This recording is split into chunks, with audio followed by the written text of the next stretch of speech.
নমস্কার, রাধে রাধে সবাইকে। আমি পৌশালী। পৌষ সানশাইনের আবারও নতুন একটা ব্লগে আপনাদের সবাইকে জানাই অনেক স্বাগত।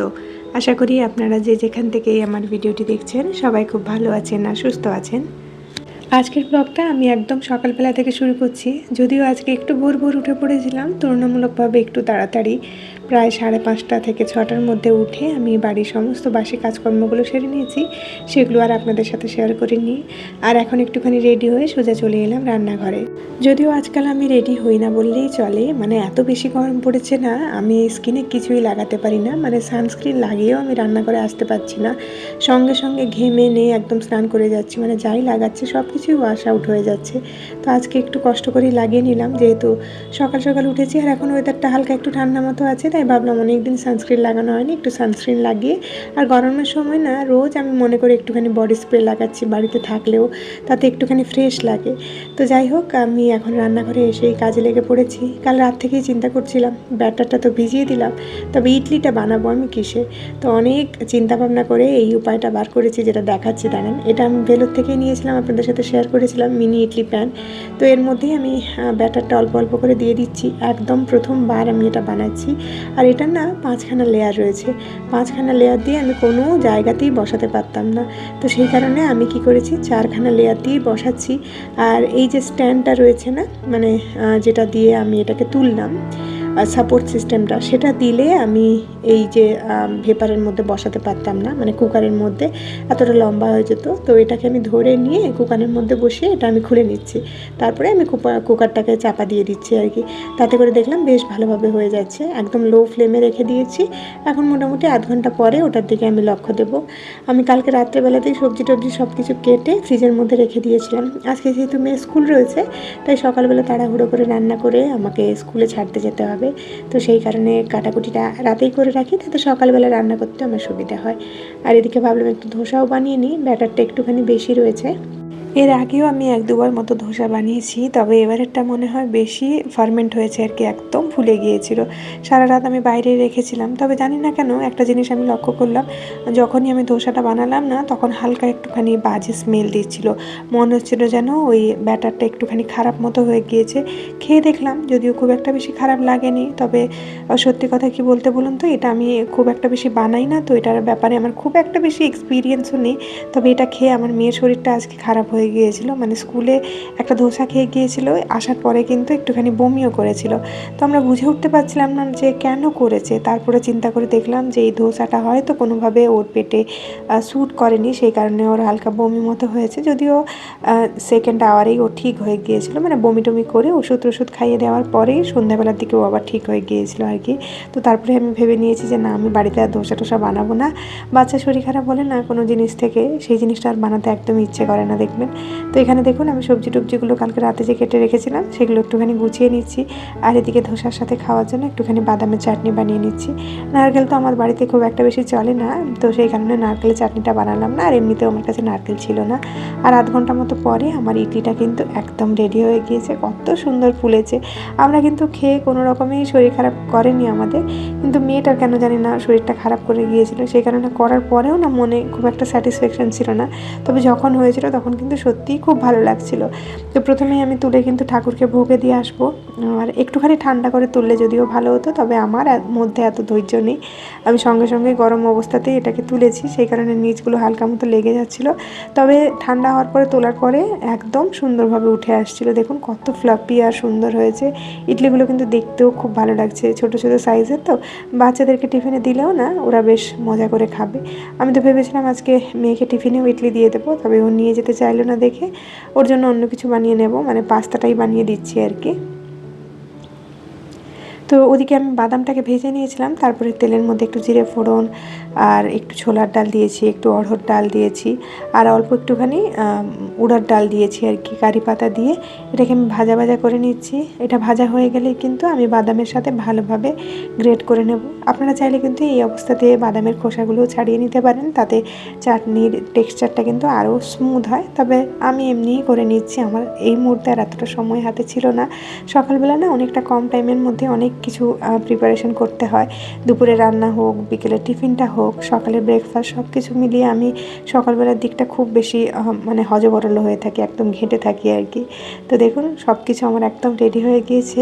আর দুপুরে রান্নাটাও আমার ওদিকে চলছে, এদিকে কিন্তু মেয়ের টিফিনটাও প্যাক করে নিচ্ছি। পাস্তাটাও হয়ে গিয়েছে, পাস্তাটা প্যাক করে নিলাম। তার সাথে না আজকে একটু ড্রাই ফ্রুটস দিচ্ছি। আর হ্যাঁ, পাস্তার উপর থেকে একটুখানি চিজও দিয়ে দিয়েছিলাম আজকে। মেয়ের আমি টিফিনে সবসময় একটা করে ড্রাই ফ্রুটস রাখার চেষ্টা করি। আর এখন যেহেতু ম্যাঙ্গো সিজন, আর আমার মেয়ে এমনিতেও আম খেতে বেশ পছন্দ করে, সেই কারণে কয়েকটা আমও দিয়েছিলাম। আজকে না ভয়েতে আমি ড্রাই ফ্রুটসগুলো একটু কেটে কেটেই দিয়েছি। এই কিছুদিন আগে যদিও আমি পুরো খবরটা পড়িনি, হেডলাইনটাই পড়েছিলাম। কোনো একটা বাচ্চা কোনো কিছু খেয়ে স্কুলে চোকিং করে তার কিছু একটা হয়েছে আর কি, খারাপ ঘটনা। তো এই ধরনের খবর আমি একদমই মানে পুরোপুরি পড়তে পারি না, হেডলাইনটা পড়ি বা কখনো কখনো হয়তো কারোর কাছ থেকে শুনলাম। তো আমি একদমই এই ধরনের নিউজগুলো নিতে পারি না, সেই কারণে অ্যাভয়েড করে চলারই চেষ্টা করি। তো আপনারা আশা করি অনেকেই শুনেছেন।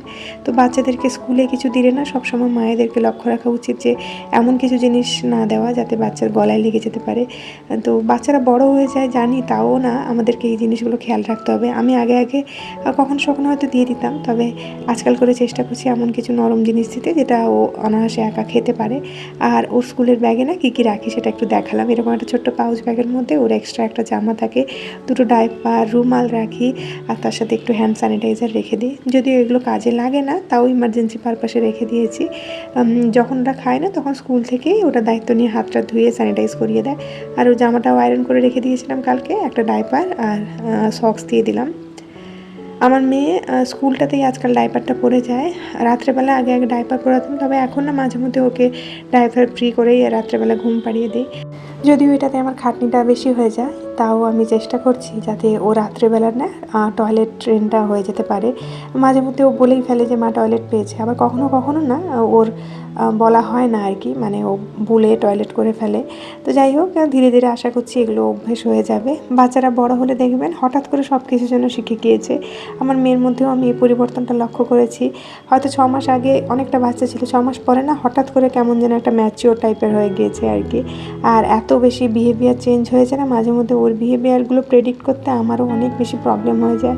আর বাবা মেয়েতে শুচ্ছিল, সেই জন্য আমি সকালবেলা বাসি বিছানাটা গোছাতে পারিনি। এখন রান্নাবান্না চলছে ওদিকে, আর আমি বাসি বিছানাটাও এসে গুছিয়ে নিলাম। ওরা উঠে পড়েছে, আর উঠে এখন অনেকক্ষণ সময় লাগবে ওর মন ভুলিয়ে ওকে ব্রাশ করিয়ে তারপরে হালকা করে খাইয়ে দাইয়ে স্কুলে নিয়ে যেতে। তারপরে এই যে মোটামুটি 1 ঘন্টা পরে মেয়েকে স্কুলে দিয়েছে, তারপরে আমি এখানটায় চলে এসেছি। এটা হচ্ছে আমাদের ডানকুনির বাজার। শুনছিলাম নাকি ডানকুনির বাজারটা কয়েকদিন পরেই বন্ধ হয়ে যাবে। যত বছর ডানকুনিতে আছি না, মাঝে মধ্যেই প্রায় সপ্তাহে 1 বার বা মাসে 2 বার মতো আমরা ডানকুনি বাজারে আসি। অনেক ভালো ভালো জিনিস পাওয়া যায়। তো বাজারটা বন্ধ হয়ে যাবে শুনে খুব খারাপ লাগছিল, তাই ভাবলাম একটু ক্যামেরা বন্দি করে রাখি এই জায়গাটা। আর এই যে বাজার থেকে কয়েকটা ফুলও এনেছি। এই বেলি ফুল বা জুঁই ফুলের স্মেল না আমার খুব বেশি ভালো লাগে, এই সুগন্ধগুলো। তো ঠাকুরকে তো সবসময় দেওয়া হয়ে ওঠে না অনেক কারণবশত, তো আজকে ভাবলাম নিয়েই যাই সাহস করে। আসলে কি বলুন তো, আমাদের এখানটায় না ফুল ফেলা সেরকম জায়গা নেই, আর ঠাকুরের ফুল তো ডাস্টবিনের সাথে ফেলাটা ঠিক নয়, সেই কারণে আমি একটু ফুল কম দেওয়ারই চেষ্টা করি। আর দিলে বাড়িতে যে ফুলগুলো হয় সেগুলোই দিই আর কি। সেই ফুলগুলো আমি গাছের তলাতে আবার ডিকম্পোজ করে দিতে পারি। আর দেখুন আজকে সিংহাসনটা কত সুন্দর লাগছে। এই সিজনের লাস্ট লিচু বলা যেতে পারে। লিচুর দাম এখন প্রায় আকাশ ছোঁয়া হয়ে গিয়েছে, এত বেশি দাম লিচুর কি বলবো।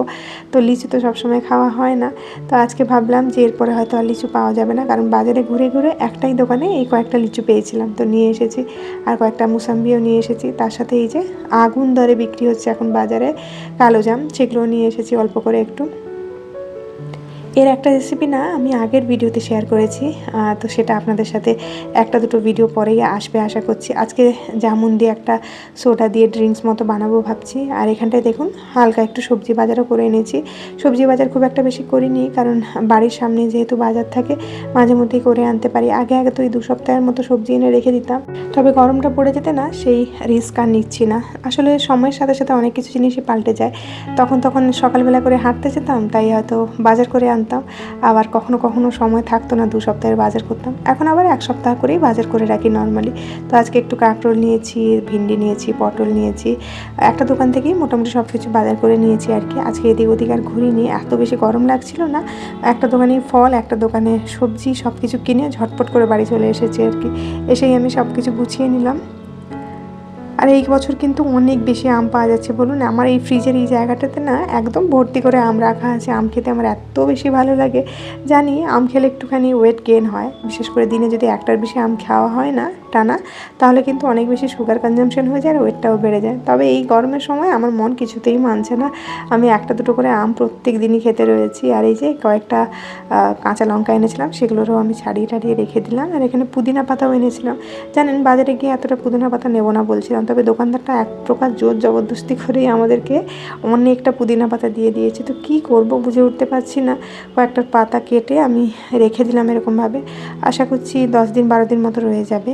আর এদিকে একটুখানি ডিটক্স ড্রিঙ্ক বানিয়ে নিচ্ছি। এখানটা একটুখানি লেবু দিলাম, শসা দিলাম, তার সাথে কয়েকটা মিন্ট লিপস দিয়ে দেবো।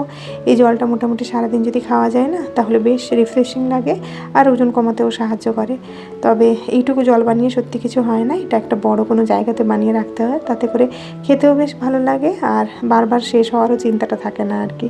আজকেও ব্লিঙ্কিট থেকে কয়েকটা টুকটাক জিনিস আনিয়ে রেখেছি, আর এগুলো দিয়ে না কয়েকটা জিনিস বানাবো। তবে আজকের ভিডিওতে আর সেটা শেয়ার করছি না, অনেক লম্বা ভিডিও হয়ে গেল। মেয়ে যেহেতু স্কুলে টিফিন নিয়ে যায়, এই ওয়েফার বিস্কিটগুলো খেতেও খুব ভালোবাসে। আর বড়গুলো আনি না, সেই কারণে ছোট ছোট কয়েকটা এনেছি আর কি। দুটো দুটো করে দিলে গায়ে লাগবে না। তবে সত্যি কথা বলতে কি, বাচ্চাদের চোখের সামনে যদি এই ধরনের কিছু জিনিস থাকে না, ওরা সামলাতে পারে না। আমার মেয়েকেই দেখছি, মানে দিনে প্রায় 3-4টে করে খেয়ে নিচ্ছে। তো আমি ভেবেছি এই যে শেষ হলো, এরপরে আর একদমই আনবো না। বিশেষ করে টিফিনটাকে ইন্টারেস্টিং বানানোর জন্য এই ধরনের ছোটোখাটো জিনিস আমি টিফিনে দিয়ে থাকি। তবে এই যে এনেছি, এখন যা অভিজ্ঞতাটা হলো, আর মনে হচ্ছে কখনোই আনবো না আর কি। আজকে যে যে জিনিসগুলো এনেছি সেগুলো দিয়ে কী বানাচ্ছি সেটা কিন্তু পরের ভিডিওতে অবশ্যই আপনাদের সাথে শেয়ার করব। তাহলে চলুন দেখা হচ্ছে নেক্সট ভিডিওতে। আজকের মতো টাটা। ততক্ষণের জন্য সবাই খুব ভালো থাকবেন, সবাইকে খুব ভালো রাখবেন আর নিজের যত্ন রাখবেন। টাটা।